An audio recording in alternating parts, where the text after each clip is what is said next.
Sí, ahora sí. Bien. Muy bien. ¿Qué tal? Buen día a todos.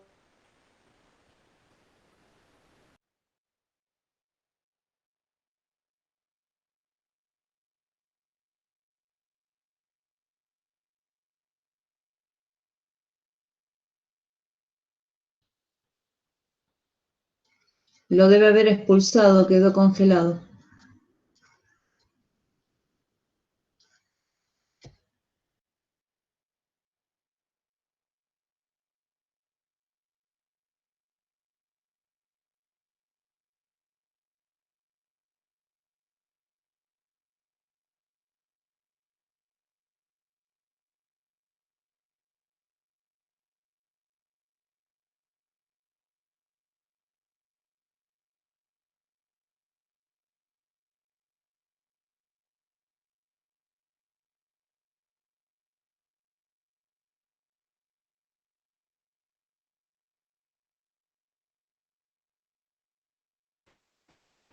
Sí, está.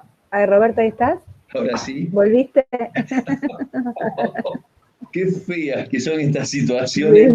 Sí. Te expulsó, a mí me pasó antes también. Te quedaste congelado. Claro. Bueno, Bueno, yo soy medio de sufrir el frío, pero quedarse congelado ya es... es demasiado. Así que, bueno, ¿se escucha bien? Sí, se escucha, Roberto. Perfecto. Va. Entonces, decíamos que vamos a trabajar pulsiones y destinos de pulsión, que este término que usa Freud, que está traducido como destinos, me parece muy interesante que sea traducido como destinos, porque si bien lo que quiere Freud destacar es que se refiere a los destinos que puede tomar la pulsión de acuerdo a lo que ocurra, a los recorridos que haga la pulsión, eso va a tener consecuencias también en las formas neuróticas, las formas de vida que puede tener cada persona. Y con lo cual el término destino para Freud está muy vinculado a la repetición. De algún modo podríamos decir que el destino para Freud, para el psicoanálisis, es lo que la repetición obliga en la vida. Y con lo cual el trabajo de un análisis es torcer el destino marcado por las repeticiones de un sujeto. Es tratar de incidir, de afectar lo que se repite.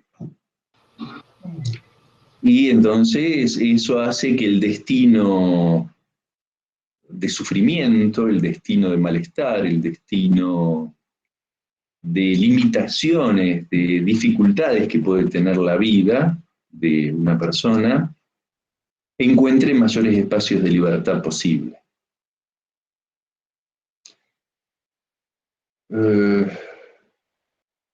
Entonces, la idea de pulsiones y destinos de pulsión, eh, si bien es un trabajo muy metapsicológico de Freud, está justamente en el conjunto de trabajos de la metapsicología, esa metapsicología está muy vinculada a las consecuencias que tienen procesos metapsicológicos en la vida cotidiana de todas las personas.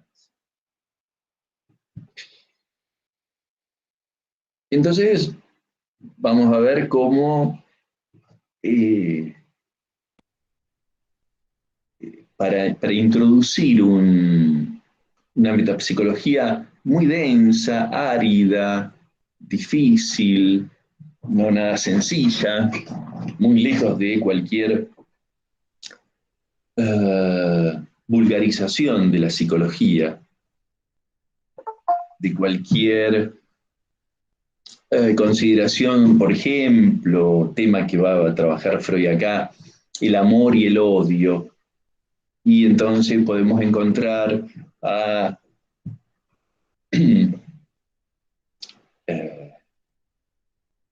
muy mediáticos llamados psicoanalistas hablando del amor o del odio y dando consejos, la importancia del amor.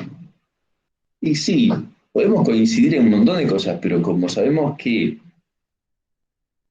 tantas cuestiones que son muy fáciles de aconsejar, sin embargo, están alimentadas, empujadas por el inconsciente y por las pulsiones, es muy fácil aconsejar, pero después vérselas con el amor y el odio en la vida, cada uno, diríamos, hace lo que puede.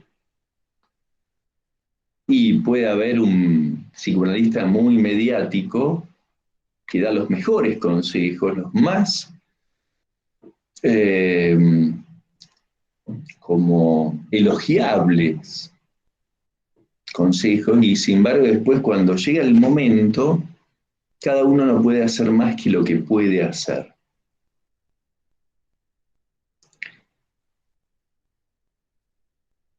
Y entonces termina para mucha gente siendo más frustrante todavía. O, no sé si es peor o mejor, termina forzando ciertos comportamientos para ajustarse a lo que le han aconsejado que tiene que hacer. Y ese forzamiento no es ni más ni menos que una alienación al otro, que dura lo que dura el efecto de sugestión, ni más ni menos. Con lo cual es muy interesante porque esos psicoanalistas mediáticos, que siempre están muy dispuestos a hablar del amor, del valor de la relación con los demás y de los problemas que hay en la vida, y que está bien, tiene un cierto carácter eso de difusión popular, eh, necesitan seguir alimentando esa alienación y seguir diciendo cómo la gente tiene que comportarse para vivir feliz.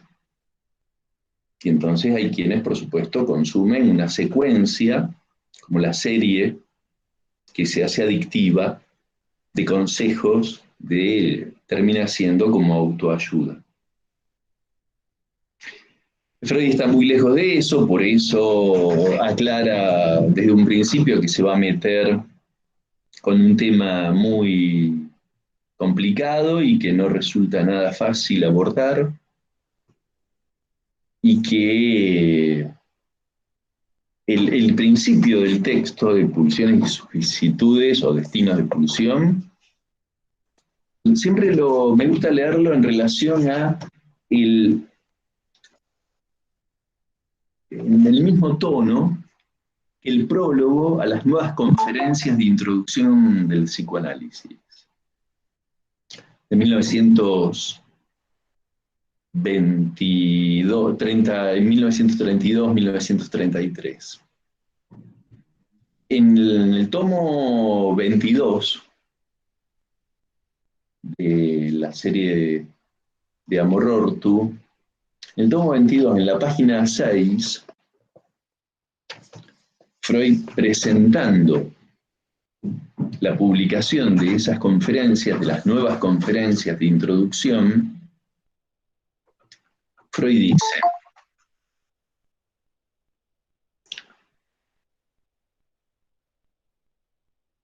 dice, me guió el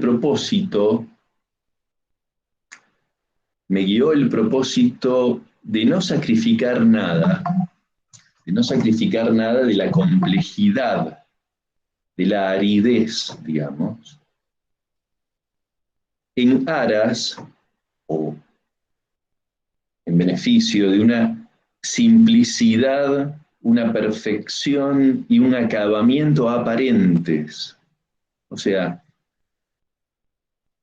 Lo que está diciendo es que en las conferencias, lo mismo que en este texto de pulsiones y sus vicisitudes, o pulsiones y destinos de pulsión, dice que no sacrifica la complejidad o la aridez o la dificultad para reemplazarla a esa dificultad por algo aparentemente acabado, simple, perfecto. No. Y sigue diciendo en el prólogo de 1932. Dice, me guió también no escamotear los problemas ni desmentir las lagunas e incertidumbres. No las desmiente, las expone.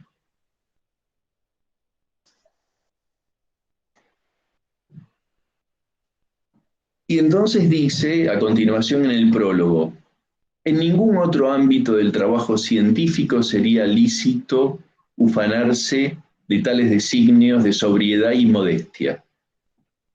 Donde quiera se los considera obvios en las tareas científicas. Y el público no espera otra cosa. Ningún lector de una exposición de astronomía se sentirá desilusionado ni desdeñará a esa ciencia porque se le muestran los límites más allá de los cuales nuestro conocimiento del cosmos se pierde en lo nebuloso. Nadie se sentiría, dice Freud, desilusionado. Solo en la psicología ocurre de otro modo. Aquí sale a la luz en toda su dimensión la constitucional ineptitud del ser humano para la investigación científica. Parece que de la psicología no se piden progresos en el saber, sino satisfacciones de otra índole. Es muy fuerte esto. Pensémoslo un poquito nomás. Lo que podamos tolerar de pensar estas expresiones de Freud. Hay que soportarlas, porque las dice Freud con autoridad en 1932. Y valen hoy también, hoy en día. Se le reprocha la psicología, para él, digamos, estaba hablando del psicoanálisis también, me parece más que nada, se le reprocha cada problema irresuelto, cada incertidumbre admitida. Y termina una frase muy poética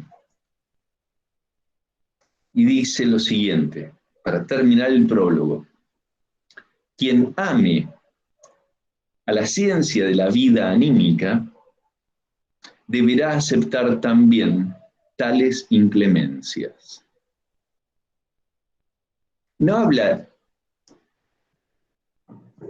de aceptar dificultades solamente, que algo es difícil. Habla de la inclemencia.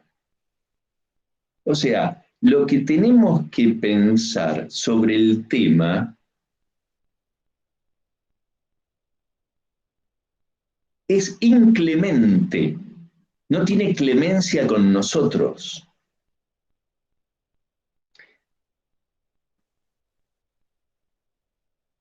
No tiene una clemencia que quiere decir consideración.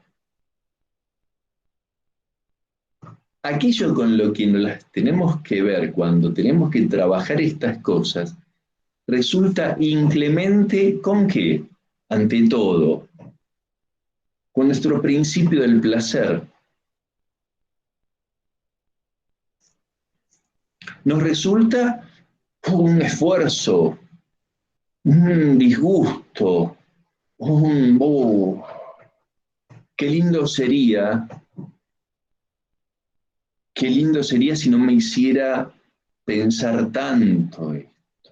No, a ver, ¿no será muy vueltero Freud? ¿No serán las cosas más sencillas en la vida?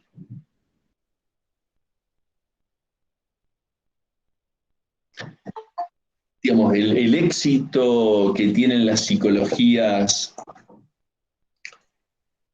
norteamericana, la psicología muy en boga en este momento en los países centrales, el éxito masivo que tienen a nivel de consumo de ese tipo de práctica, mucho tiene que ver con que se adecúan al principio del placer. No son inclementes. Al contrario, dan indicaciones precisas cómo hacer para mantener el principio del placer en buenos términos.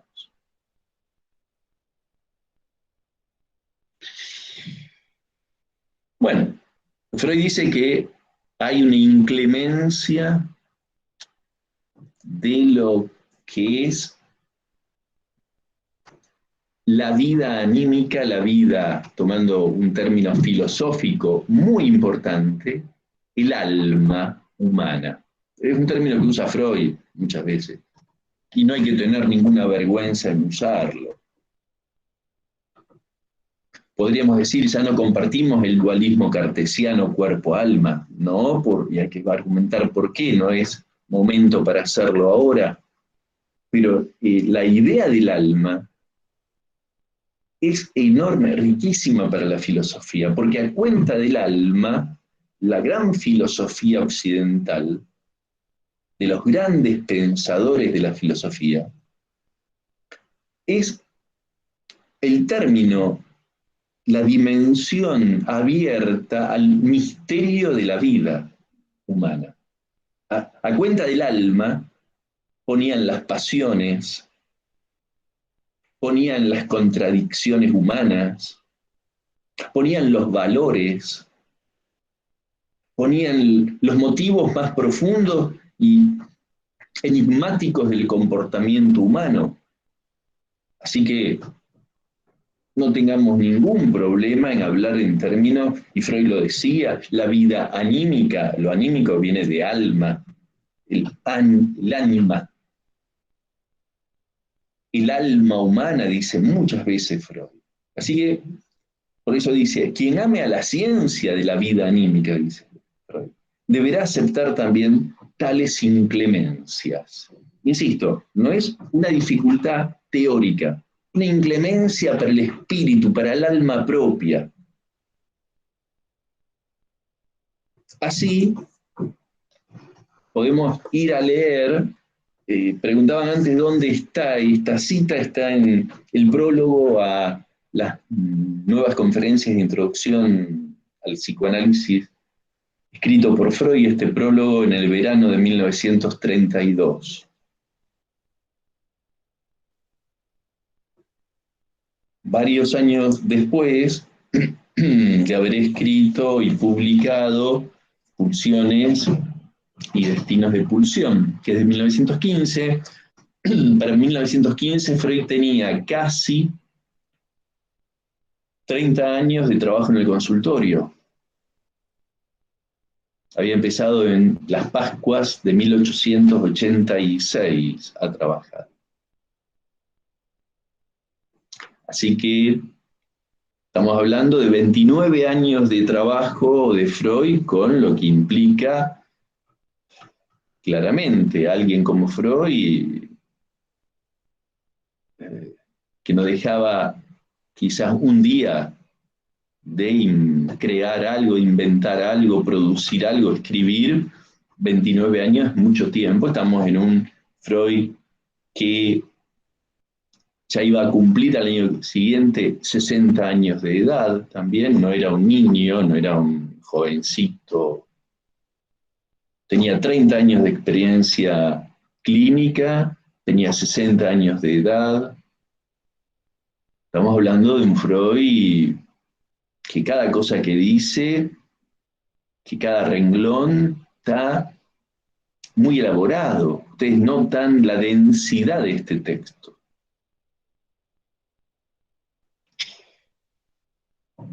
Y lo empieza Freud en el mismo tono del prólogo de 1932.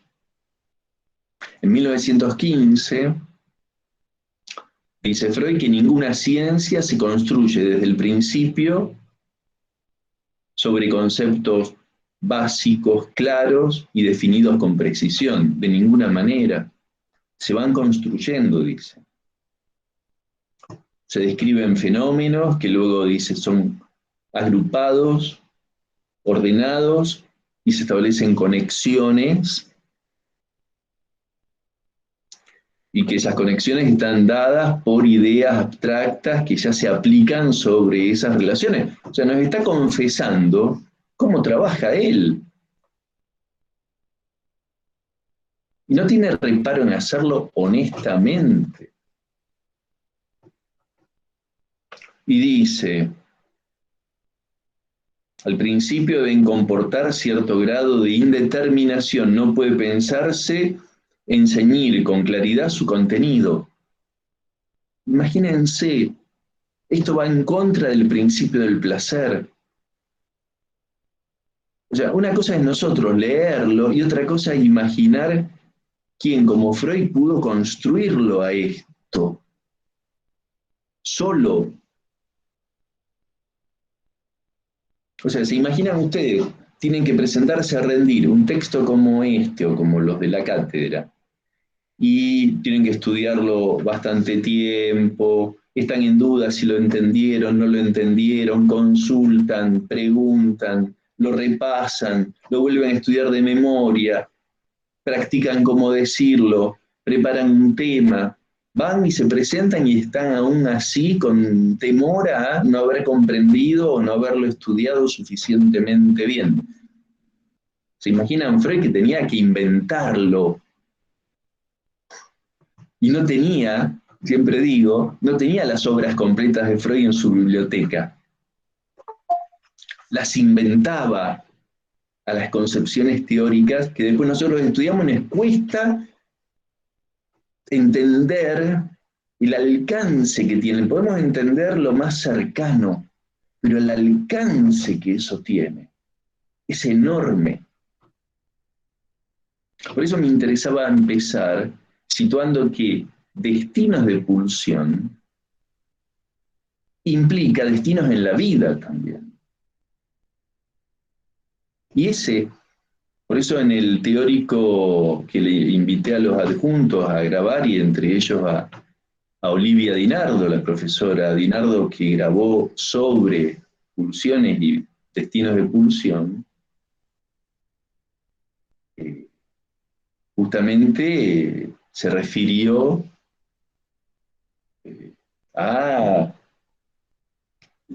como ella lo nombraba, una interrogación constante y una argumentación constante de Freud. Entonces, tenemos el valor que toma esto, que no es un dato menor para empezar a ubicarnos en el texto, porque haríamos muy mal en creer que se trata de ir directamente a estudiar los puntos más importantes de memoria para poder después decirlo bien en un examen. Si uno no entiende el contexto, el espíritu que Freud quiere transmitir, que a él mismo le significó muchísimo esfuerzo, me parece que perdemos lo que más nos puede llegar y más nos puede conmover e interesar en estudiar mejor el texto. Entonces, dice Freud, dice, en rigor, esas convenciones que le aplicamos a los fenómenos agrupados y con ciertas conexiones, dice, en rigor posee entonces el carácter de convenciones, los conceptos como convenciones, que se pueden cambiar, y eso lo vemos en la misma obra de Freud. Lejos de cualquier idea de dogma establecido de una vez para siempre. Y entonces dice, ustedes lo van a... Yo les invito a leer esta primera página que es de un valor enorme. Seguramente en alguna materia, en alguna otra materia, ustedes la han trabajado, porque me imagino que alguna otra materia han tenido el tino de indicarles el trabajo con este material de Freud. Y dice, el progreso del conocimiento no tolera rigidez alguna. El progreso del conocimiento no tolera rigidez alguna, tampoco en las definiciones. Y ahí se refiere a la física, antes se refería a la astronomía, en el prólogo. Ahora se refiere a la física, dice también los contenidos, conceptos básicos fijados en definiciones experimentan un constante cambio de contenido. Un concepto básico, continúa diciendo, un concepto básico convencional, es una convención de esa índole, por ahora bastante oscuro. En algún momento Freud se refirió a las pulsiones, a la doctrina de las pulsiones como esa bruja metapsicología, pero del cual podemos decir en psicoanálisis, estoy en la página 113, abajo, pero del cual en psicoanálisis no podemos prescindir, es el de pulsión. Bien. O sea que antes de introducir el concepto de pulsión,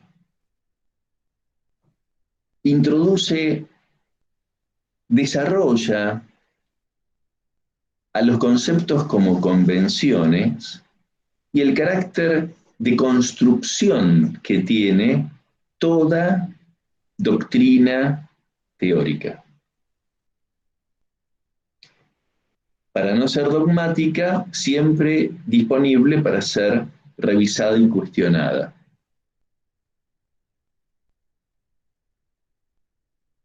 Así empieza Pulsiones y Destinos de Pulsión.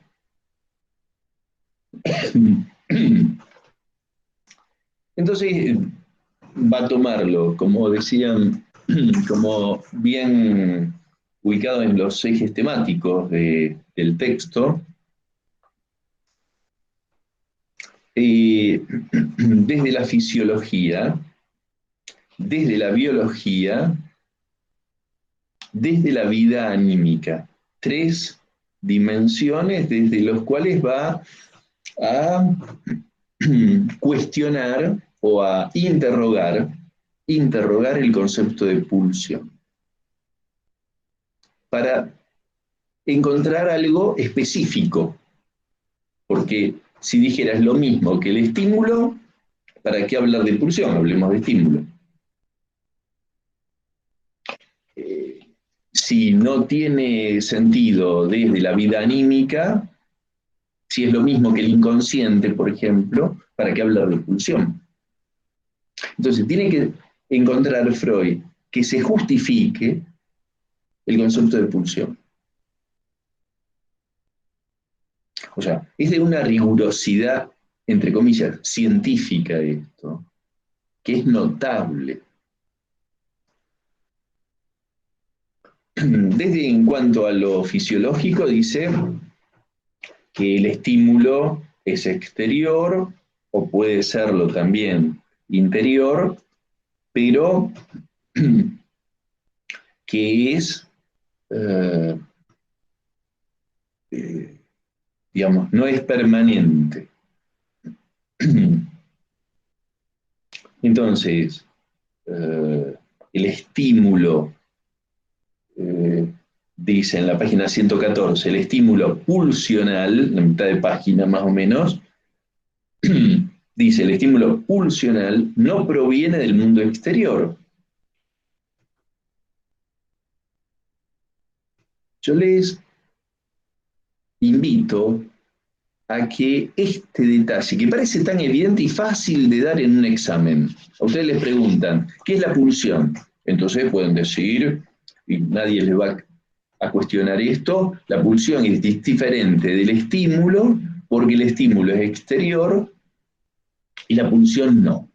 Muy bien, ahora yo les invito a que se pregunten qué consecuencias tiene para la vida esto, para la vida humana. Pensar así, ¿qué consecuencias tiene? Porque generalmente creemos que por lo que sufrimos es por los estímulos exteriores.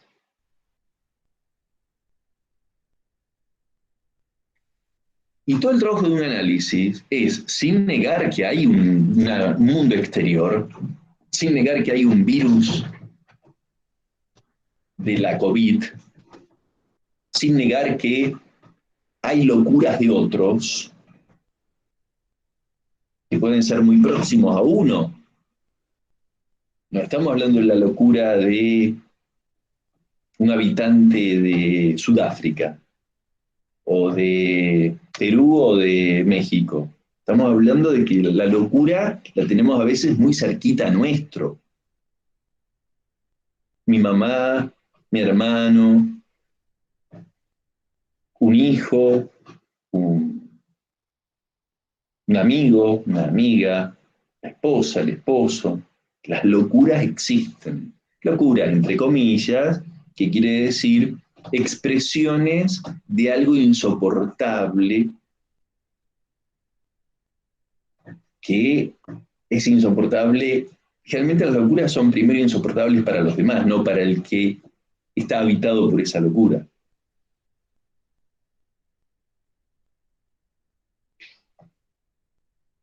Sin negar entonces que hay mundo exterior, y con eso uno se las tiene que ver y permanentemente,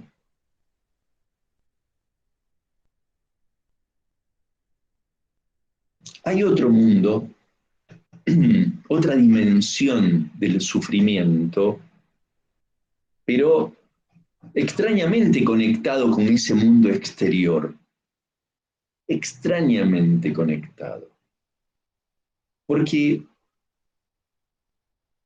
si a la pulsión la distinguimos del estímulo y la suponemos a la pulsión como fuente de síntomas, quiere decir que si tengo un síntoma, por ejemplo, de agresividad,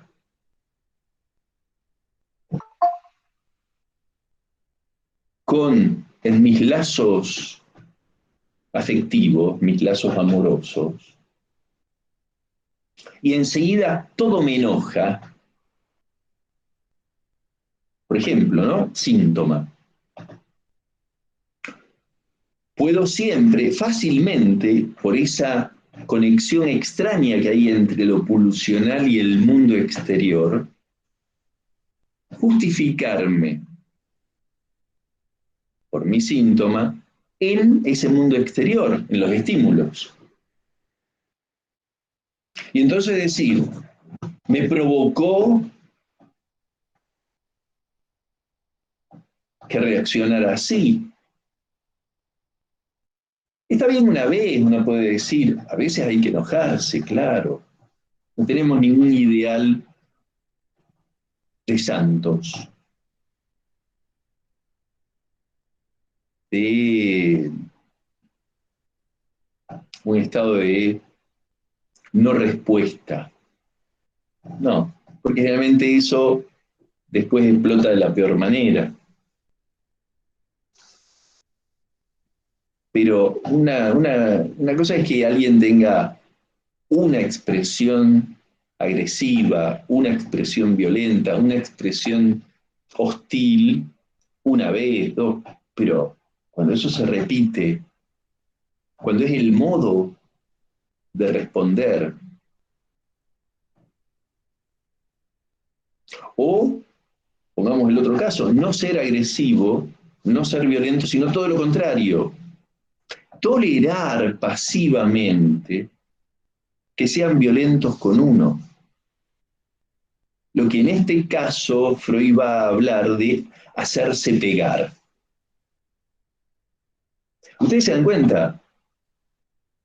Esa extraña conexión entre las pulsiones y la realidad. El hacerse pegar usa a los demás para una satisfacción pulsional. Entonces, la diferencia entre estímulo y pulsión es muy importante, pero importante que la elaboremos.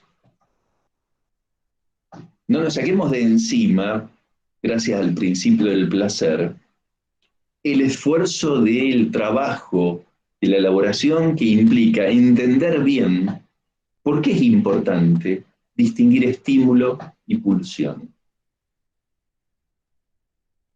Porque no negamos que hay estímulos que provocan reacciones. Pero muchas veces, por la satisfacción pulsional, se hace uso de los estímulos para una satisfacción pulsional. Y eso cuesta mucho entenderlo. Eso cuesta muchísimo captar la fuerza que esto puede tener. Ustedes pueden decir, pero eso, ¿cuándo ocurre? A ver, ¿no será una exageración creer que esto, bueno, en la vida de las relaciones de pareja o de una familia, esto es muy frecuente? O sea, que haya modos del partener, de la pareja, que no sean invento del sujeto, pero que se los use a los fines de un modo de destino pulsional.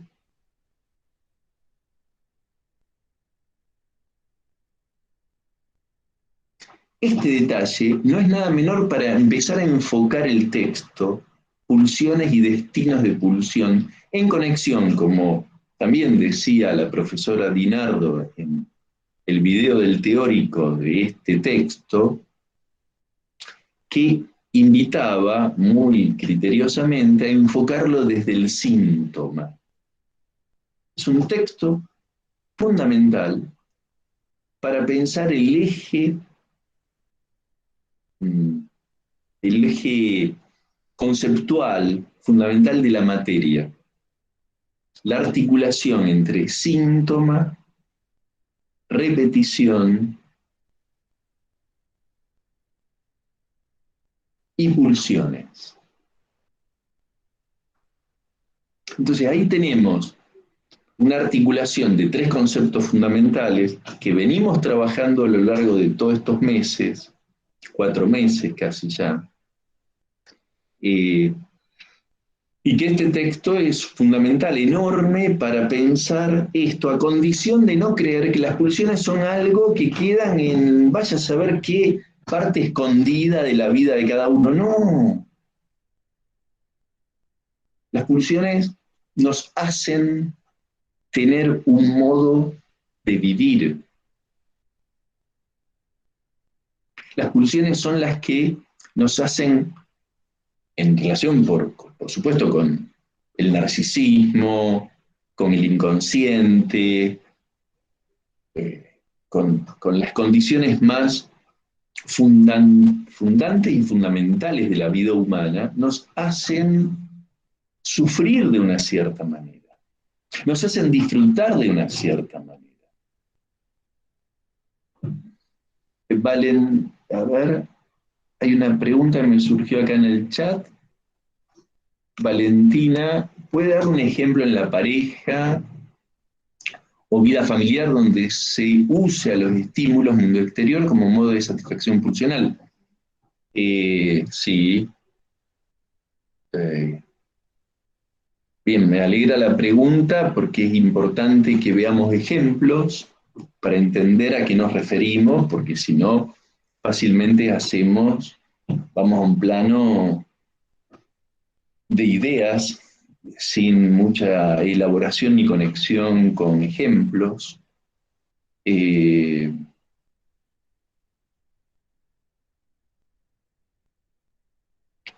eh, una madre, por ejemplo, que hoy en día, en condiciones de cuarentena, tiene 3 hijos, por ejemplo, ¿no? Digo, un ejemplo, podemos inventarlo. Yo lo escucho en el consultorio, en la atención, todos estos meses ha sido para mí por vía telefónica o videollamada de WhatsApp. Y esto es algo muy importante, tomar una posición frente a el sufrimiento que provoca en muchos padres las condiciones de vida bajo cuarentena,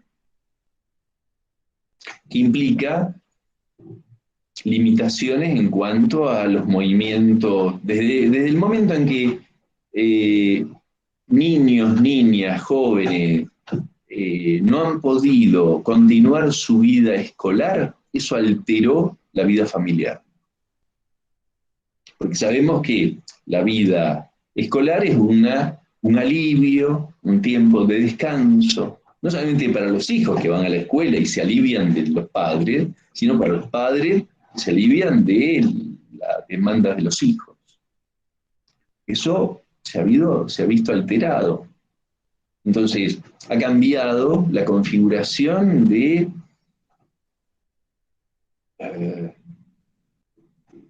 la vida, de lo soportable, porque la vida familiar tiene algo de insoportable y hay que ver cómo cada uno está en condiciones de hacer frente a eso insoportable, cómo hace algo posible. El amor, por supuesto, es una de las mejores herramientas, pero como no soy roloniano, no voy a ponerme a dar consejos sobre el amor familiar o del amor de pareja. Si somos freudianos, somos estudiosos del psicoanálisis, lo que podemos sí es decir que no es fácil. Y no hay fórmulas, no hay recetas universales para resolver eso insoportable.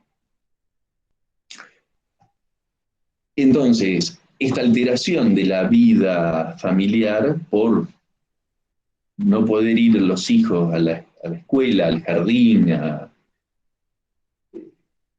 repercute convirtiéndose el ambiente hogareño en una caja de resonancias de mayor cantidad de demandas. Peleas entre los hermanos, discusiones por los espacios comunes, celos, competencias, rivalidades.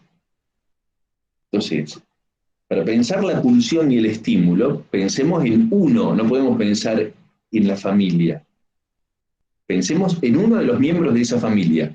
Entonces podemos elegir la madre o uno de los hijos. Pensemos en la madre.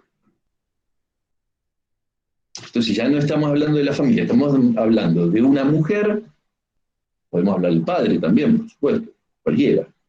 Pero vamos a pensar en la madre. Bueno, una madre, una mujer que tenía sus 5 horas de descanso por día,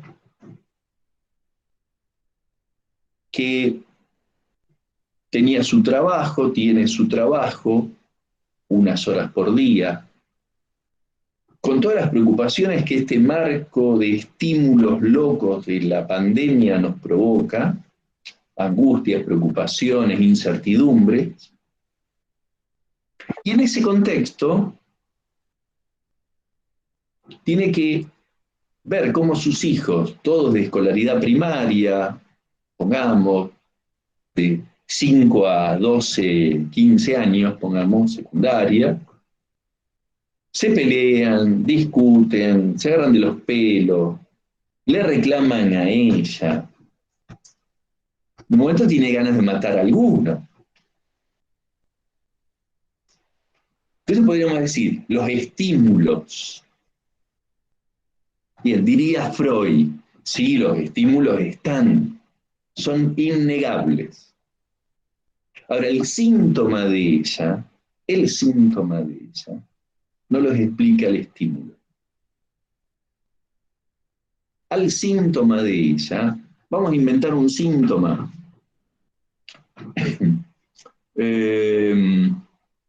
Un síntoma posible es la violencia que le provoca. La violencia que le surge. Y entonces se la pasa gritándole a sus hijos todo el tiempo. Les grita a más no poder. ¿Qué diría ella? Están insoportables. Y uno desde afuera, ¿qué diría? Claro, pobre mujer. No quisiera estar en su lugar. La comprendo.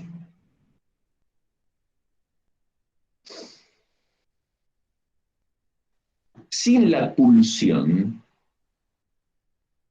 eso no se explica. Sin la pulsión, sin el inconsciente. La mezcla de esas dos grandes columnas vertebrales de la vida humana y de la teoría, ese síntoma de violencia, de locura en la que vive esa mujer, no se explica.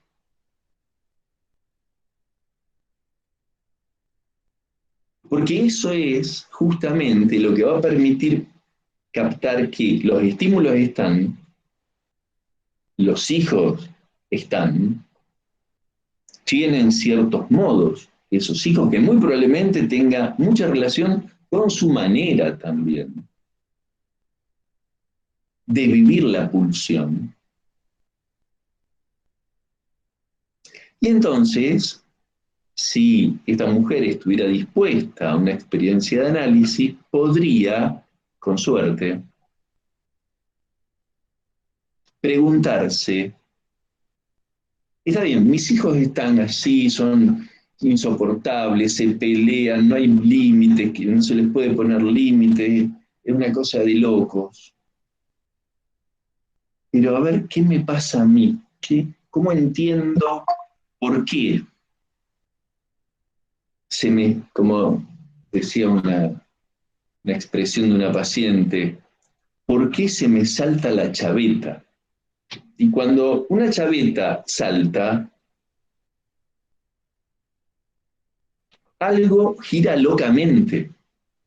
La chaveta sirve para trabar algo e impedir que eso se vuelva en un movimiento loco.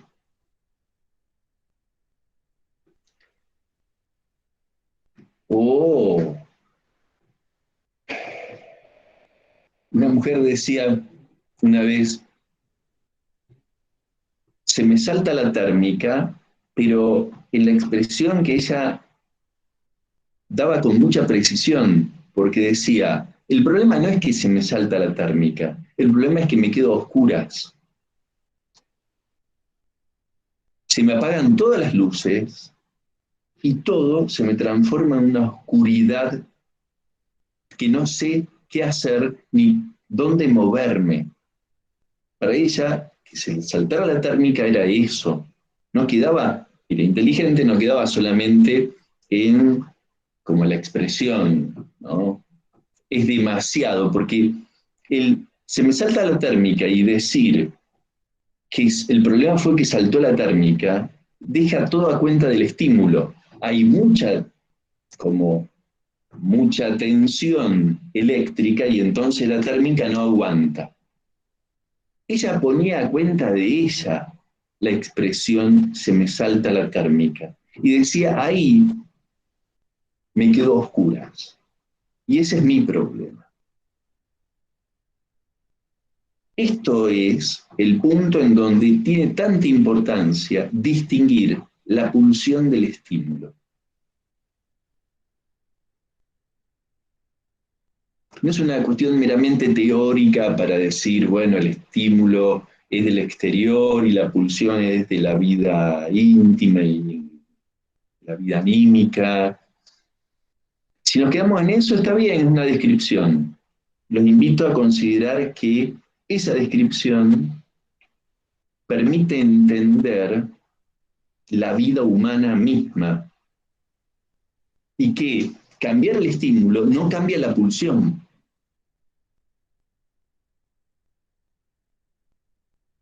Siempre doy el ejemplo de hace muchos años, no era un paciente, era el familiar de un familiar, o sea, alguien con cierta distancia, y en una oportunidad nos encontrábamos cada tantos años en alguna reunión por cumpleaños de algún familiar, y un año, supongamos en el año 93, 94, estaba muy apenado este hombre porque lo habían estafado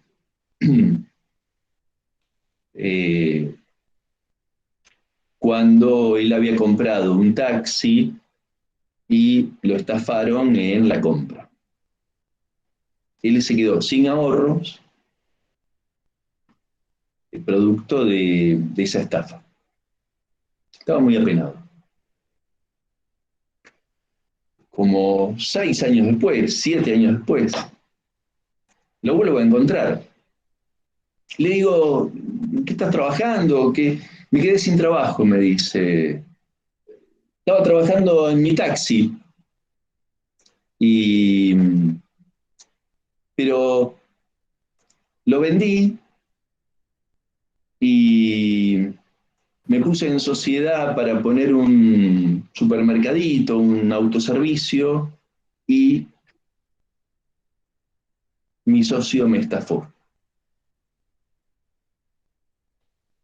Yo no le dije nada en ese momento porque era una conversación social, pero enseguida pensé dos veces.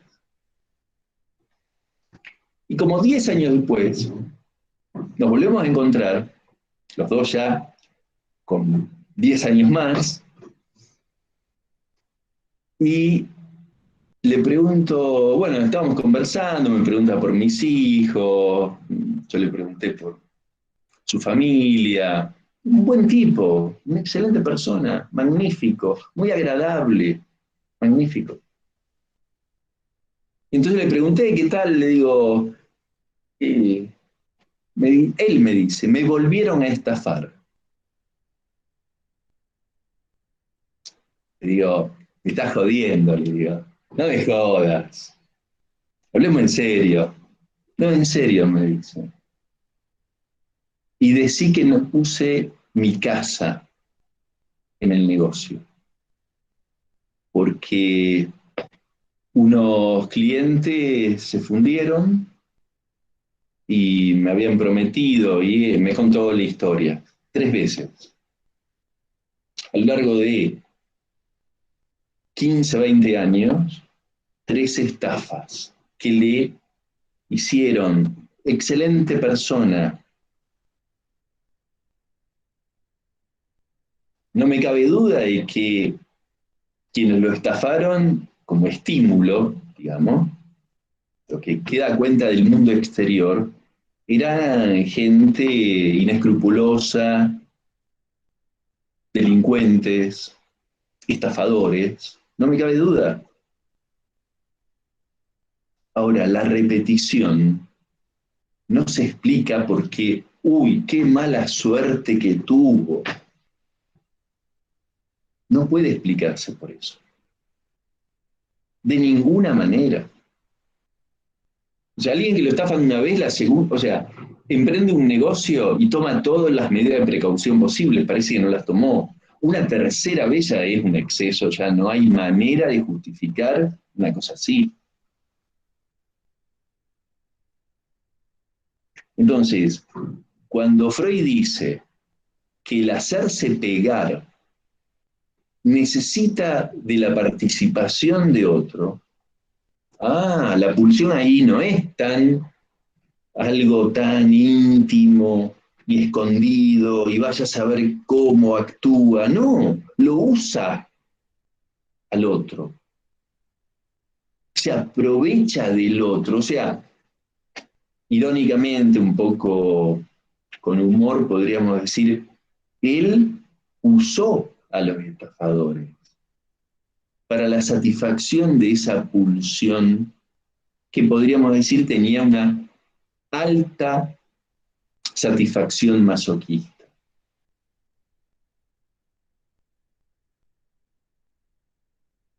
Entonces, el texto de Pulsiones y Solicitudes es muy fuerte si uno se lo pone a pensar más allá del principio del placer, o sea, no queriendo encontrar algo agradable que le hable de lo lindo que es la vida, de qué bien que me va y que me asegure un buen éxito y que todos los seres humanos son buenos y que estamos todos en la misma perspectiva de vida. No. Cuando lo leemos como corresponde ser leído, es un texto fuerte. Es un texto que no nos deja de tocar y hasta de crear alguna resistencia para leerlo. Es como si no lo pudiéramos entender, se nos hiciera difícil.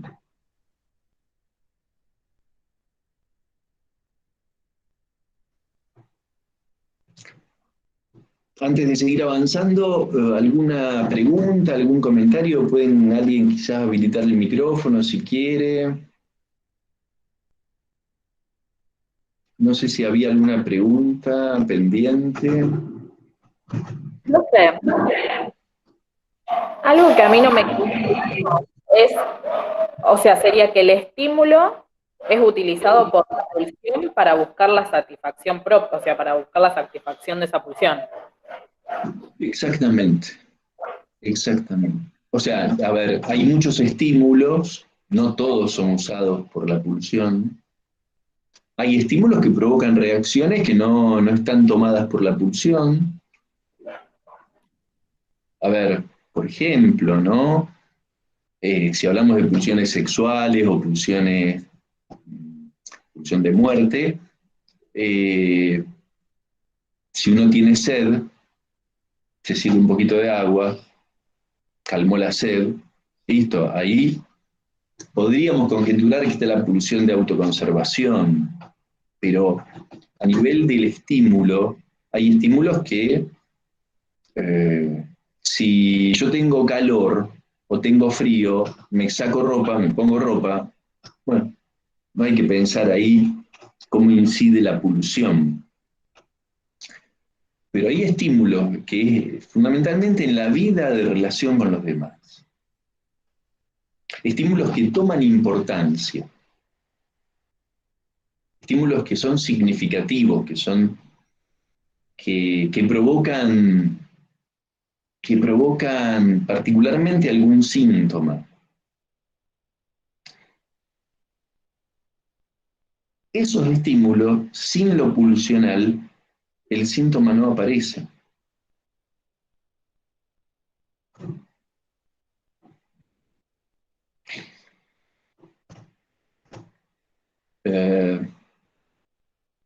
A ver si, no sé si Sol te parece, Sí, perfecto. o querías algún detalle más no capté. No, es la pregunta. Está. Acá, Gracias. no, por favor. Lourdes dice, se me ocurre justo algo que me dijeron hoy. Cada vez que estoy triste se me acerca, o si no, no me da ni bola. Y me pregunto si no estará utilizando eso para generar encuentro, si en realidad esa tristeza ya no pasa a ser su medio. No entiendo muy bien quién dice una cosa, cómo es la pregunta, pero sí, el uso que se puede hacer adrede o de un modo no muy consciente a veces de la tristeza, del semblante de tristeza o de otros semblantes. Lógicamente, son semblantes que producen un estímulo y que sin duda puede ser un medio hasta de seducción. Claro, profe, yo después me di cuenta que ese ejemplo en realidad podría pensarse más por el lado de, bueno, cómo el síntoma implica una satisfacción también.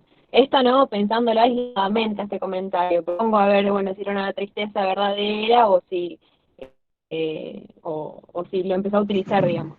Pero ahora, con el uso del estímulo, se me ocurre más otro ejemplo que podría pensarse. Se corta mucho, discúlpame, lo que dijiste con la cuestión del estímulo, ¿cómo, Lourdes?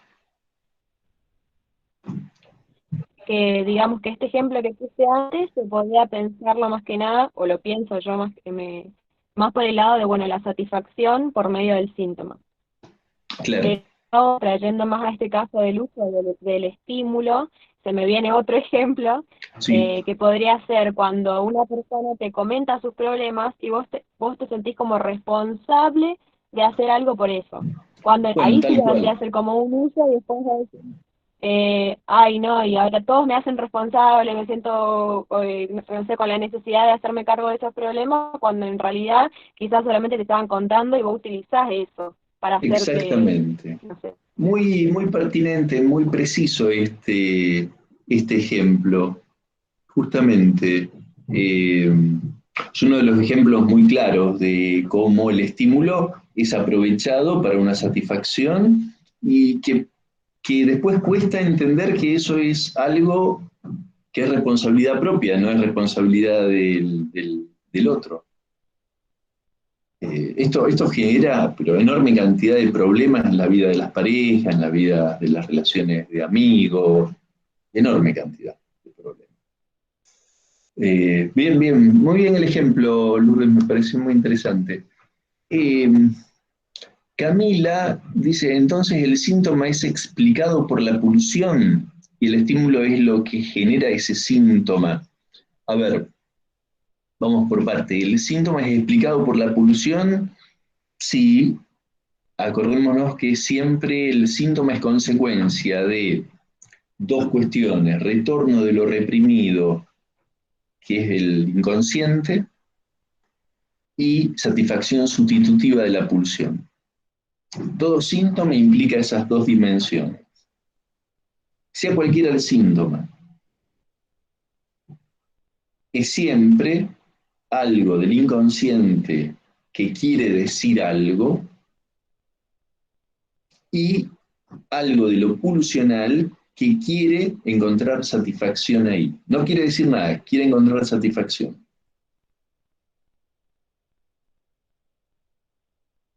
Esa es después la base de la gran diferencia que establece Jacques Lacan en su enseñanza entre deseo inconsciente y goce pulsional.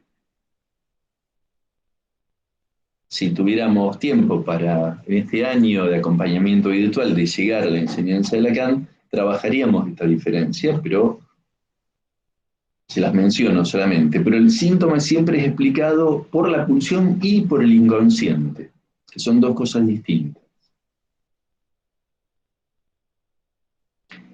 Y entonces la pregunta de Camila, la segunda parte, es el estímulo. ¿Es lo que genera ese síntoma? El término generar es ambiguo. Les cuento por qué.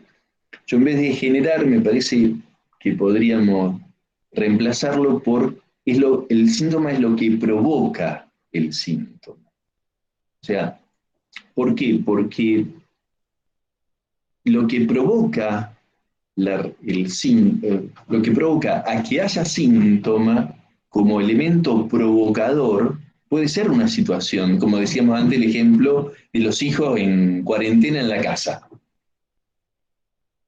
Ese es el elemento provocador, lo que provoca. Ahora, la causa del síntoma no es esa. La causa siempre está en el sujeto.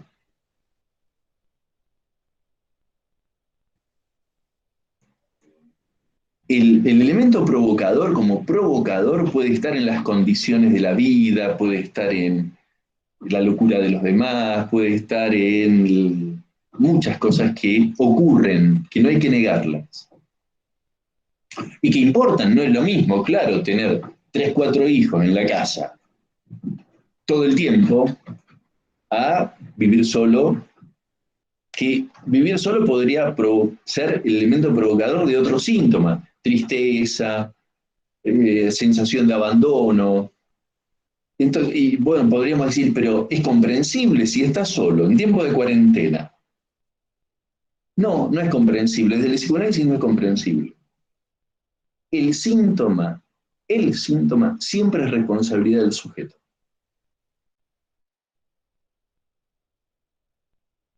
¿Por qué? Porque la causa siempre está en el sujeto. Y hay una doble causa, el inconsciente y la pulsión.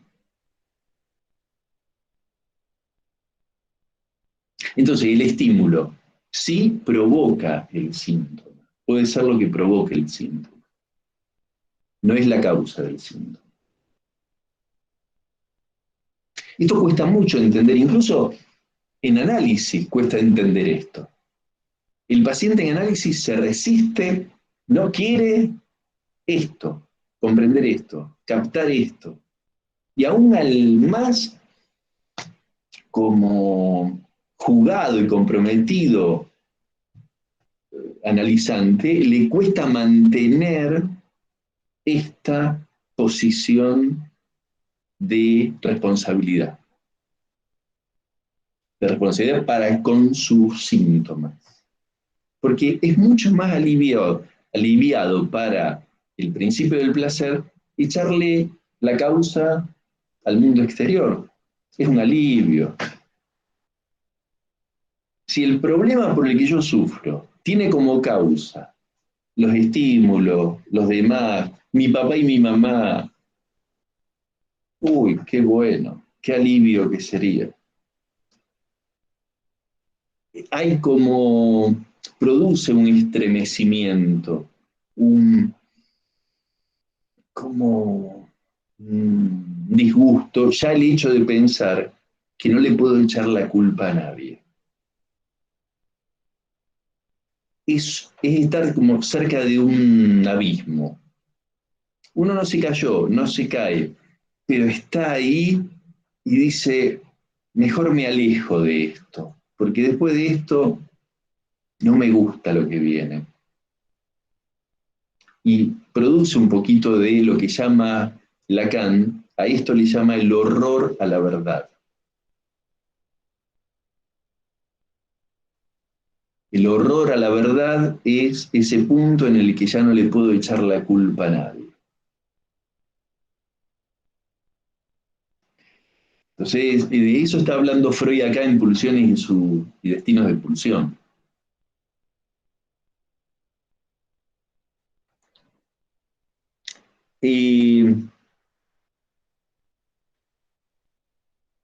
Esto que usted cuenta del ejemplo de las estafas, ¿se puede relacionar con las neurosis de destino que Freud nombra más allá totalmente, María Eugenia? Eso es lo que le permite a Freud hablar del destino como una repetición que se impone y que nadie está exento de esto. Es muy frecuente en el estilo de la vida amorosa, en los fracasos de la vida amorosa, en las estafas de la vida amorosa.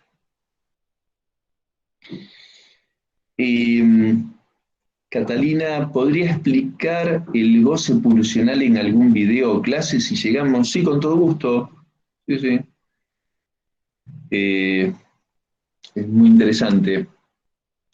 No es un término el de goce que use Freud, no es un concepto freudiano. El de goce sí es de Lacan y abre una complejidad propia de su construcción. A ver, María, digamos que el estímulo precipita el síntoma. Sí, lo facilita, tal cual, lo precipita, lo empuja, digamos. Pensemos en esto, a su vez, ante el mismo estímulo, las reacciones de los seres humanos pueden ser totalmente distintas. Entonces, ahí tenemos claramente la cuestión de que sin algo más particular, que en psicoanálisis lo entendemos como esa combinación de inconsciente y pulsión, no habría diferencias. Todos responderían como los animales instintivamente al mismo estímulo, del mismo modo. Esto hace la particularidad de la vida humana.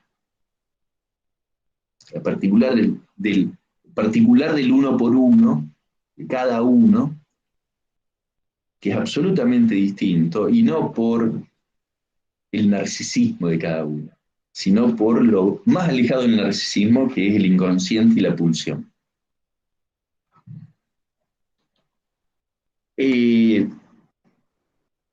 Sí, Martina, el estímulo desencadena el síntoma.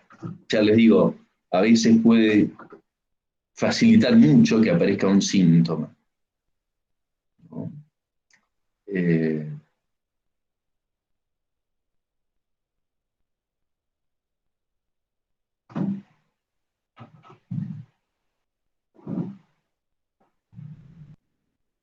Los estímulos que cada uno de nosotros ha tenido en sus tiempos de vida infantil. Pensemos eso.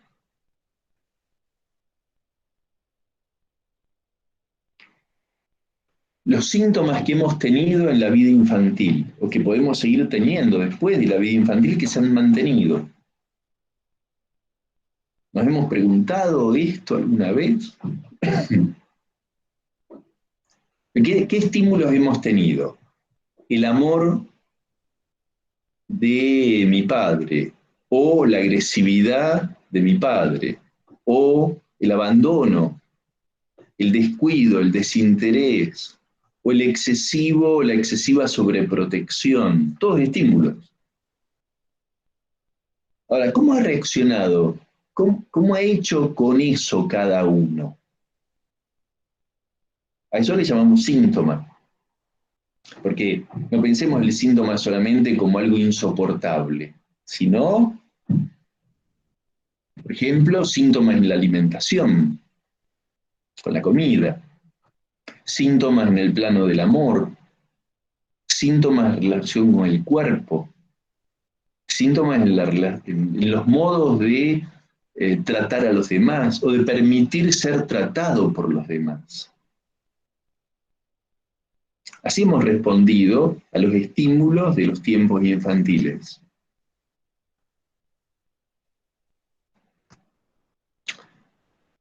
Martina, este horror a la verdad. Cuando hablamos de horror a la verdad, es estremecedor.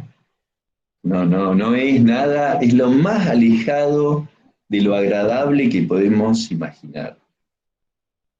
Porque es un horror a la verdad, no al horror a la verdad metafísica, no el horror a la verdad de las injusticias sociales, que eso tendría que causarnos más horror de lo que nos causa. Es el horror a la verdad más íntima, pero a su vez más desconocida. Y ese horror a la verdad es, ya nombrarlo es medio fuerte. ¿Es introducido por el analista de la interpretación y por uno mismo también? No. A ver, no es introducido, digamos, el analista en el trabajo. Lacan, a ver, rápidamente lo digo para no entretenernos mucho en esto, pero es muy interesante. Lacan dice que hay 3 momentos de un análisis.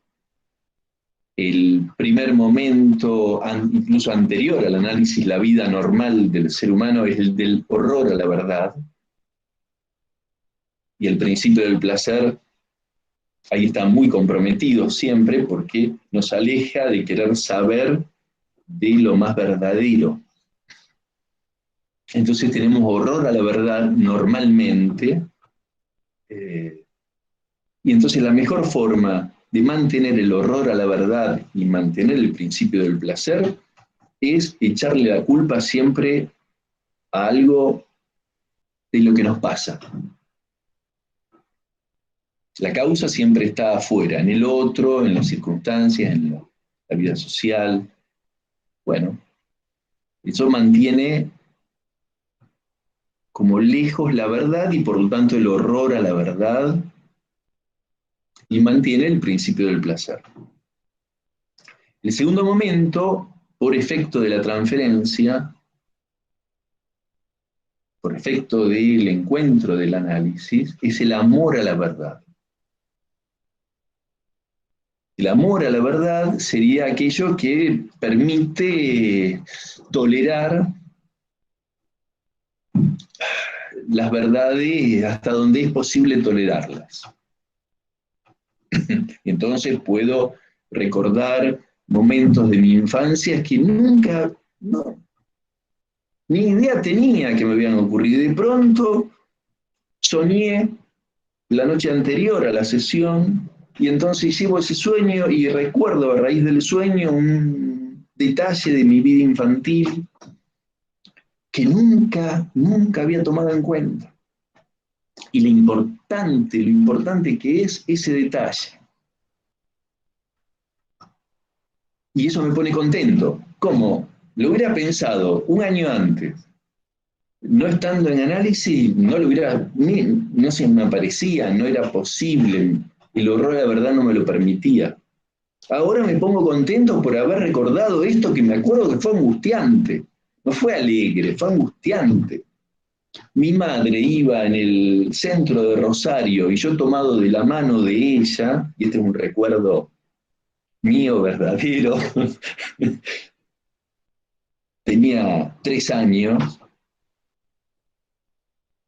menos quizá, porque a los 3 años y medio nació mi hermana, así que debe haber sido antes, 3 años. Y de pronto, pleno centro de Rosario, lleno de gente, un día sábado a la mañana, como ella solía ir, y me encontré solo. Ella me había soltado de la mano y se había metido en un negocio.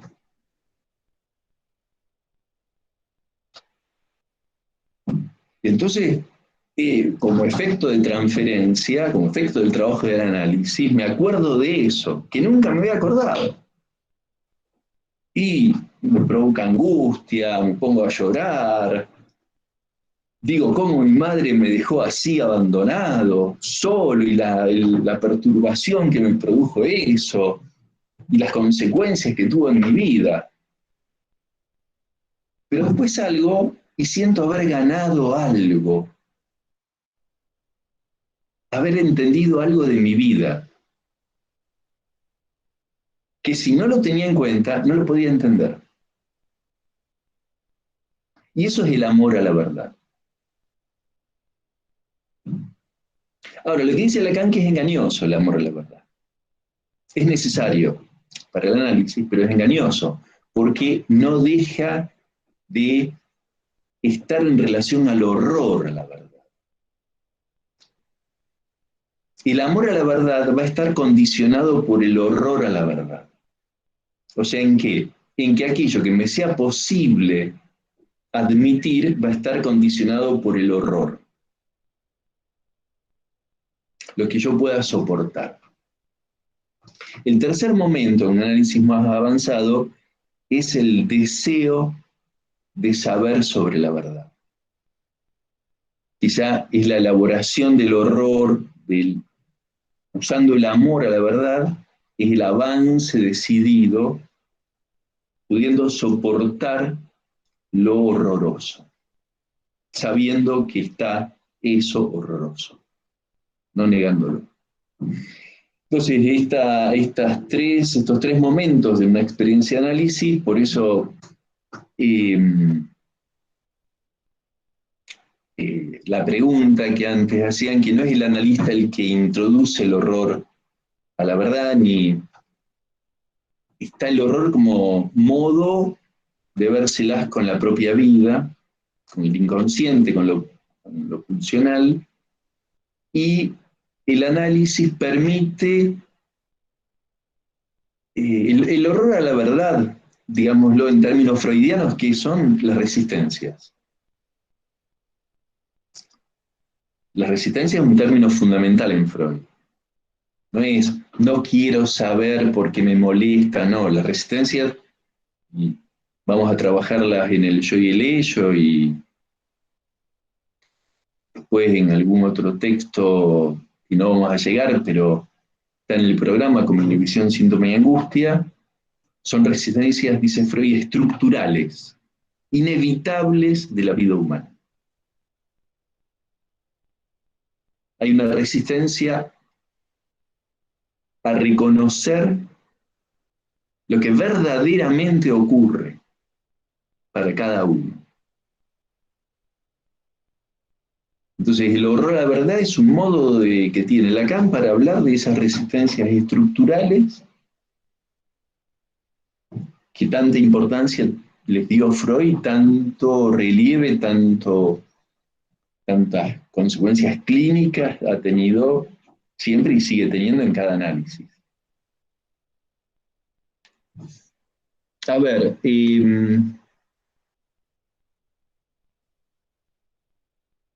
entonces, no, está muy bien la pregunta de Martina, esto de si el horror a la verdad es introducido por el analista en la interpretación. No, lo que introduce el analista en la interpretación entonces es la posibilidad de que se pueda contar con una herramienta que reintegre algo a la vida propia que está siendo resistido, que está siendo reprimido, mantenido como reprimido. Entonces, hay que ver diferentes momentos del análisis, diferentes tipos de interpretación, y de acuerdo al momento y lo que pueda soportar cada paciente. Eso es muy importante para no hacer algo que provoque complicaciones en la transferencia.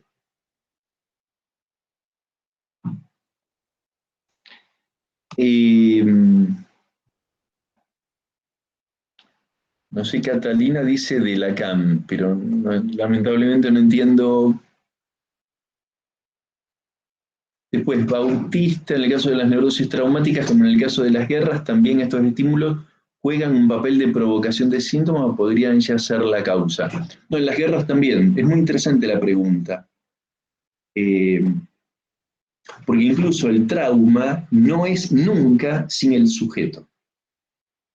El trauma no lo tenemos que pensar como el estímulo. El trauma es una situación que rompe la barrera de protección antiestímulos, dice Freud. Y lo dicen más allá del principio del placer. Hay una barrera antiestímulos en el aparato psíquico.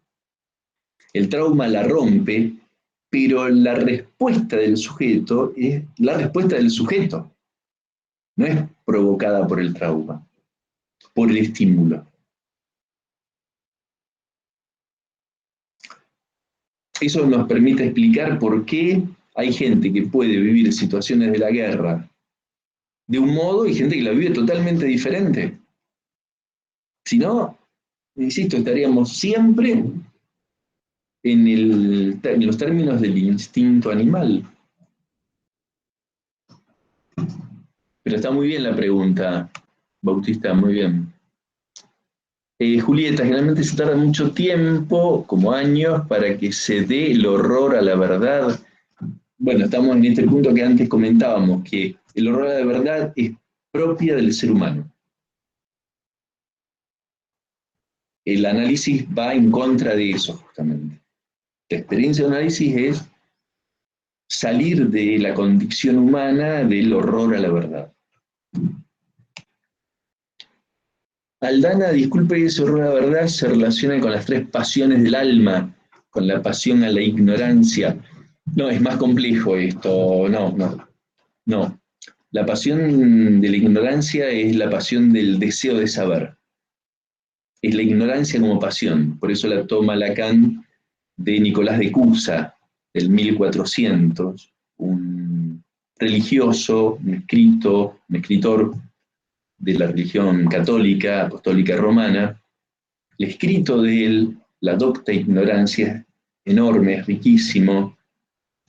Yo no lo tengo acá, si no se los leería, o leería algunos párrafos, lo tengo en la biblioteca de Rosario. Y de ahí lo toma Lacan, porque Nicolás de Cusa, cuando habla de la docta ignorancia, está hablando de que es la ignorancia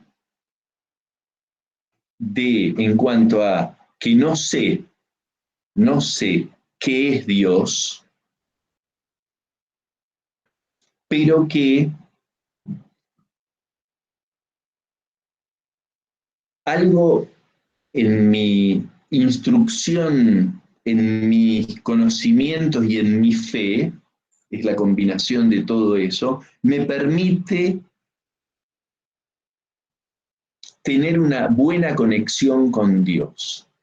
Cuando Freud dice que Dios es el inconsciente, entonces Lacan toma la docta ignorancia como una conexión con el inconsciente, traduciéndolo, no sé desde mi ignorancia qué es mi inconsciente, pero estoy conectado y ubicado de una cierta forma para querer saber y estar en cierta sintonía con eso. El escrito de Nicolás de Cusa es muy interesante, y de ahí lo toma. No es el horror a la verdad, la pasión de la ignorancia, que Lacan trabaja en el seminario 1, las 3 pasiones del alma, el amor, el odio y la ignorancia. Está en el capítulo, en la clase 25 del seminario 1. Sol, hay varias preguntas más y ya son las 2 menos 20. Si quieren, los invito a que, por favor, a ver cómo podemos hacer, puedo hacer una captura de pantalla y las tomamos en la próxima. ¿Les parece? A ver si sale. Sí, ahí está. Ya quedaron entonces con la captura de pantalla. Está la pregunta de Sol, de Aymara, de Martina, le saludo, y de Becky Sadú. Bien. Entonces, tomamos esto en la próxima, como ya son las 2 menos 20 pasadas. Vamos a continuar con pulsiones y sus vicitudes, o pulsiones y destinos de pulsión. Me gusta, si bien por la costumbre de haber leído pulsiones y sus vicitudes, me gusta más destinos de pulsión, por lo que les decía antes. Les invito a leerlo para el jueves que viene bien detenidamente, pensándolo, si les sirvió algo de todo esto, para poder ubicar este ángulo donde están las pulsiones, y la idea de un análisis es que puede hacerse responsable el sujeto de sus destinos pulsionales, porque eso tiene consecuencias en sus síntomas. Diríamos que en el análisis no es un trabajo intelectual que se hace pensando las pulsiones y dándole al paciente para leer destino, pulsión y destino de pulsión, sino que se ubica el destino pulsional desde el síntoma. Es el síntoma el que es la puerta de entrada a toda la práctica psicoanalítica. Con lo cual, el síntoma es lo que nos va a conducir por las vías del inconsciente a esas verdades singulares, y por la vía de la pulsión a los modos de satisfacción. Bueno, que tengan buena semana. Nos encontramos el próximo jueves a las 12. Que disfrutemos esta semana en todo lo posible. Y nos vemos. Gracias, Soledad. Gracias, Andrés, por participar y acompañarme. Y mis saludos a todos. Buena semana, gracias Roberto. Nos vemos, Sole. Chau a todos, nos vemos. Chau, chau.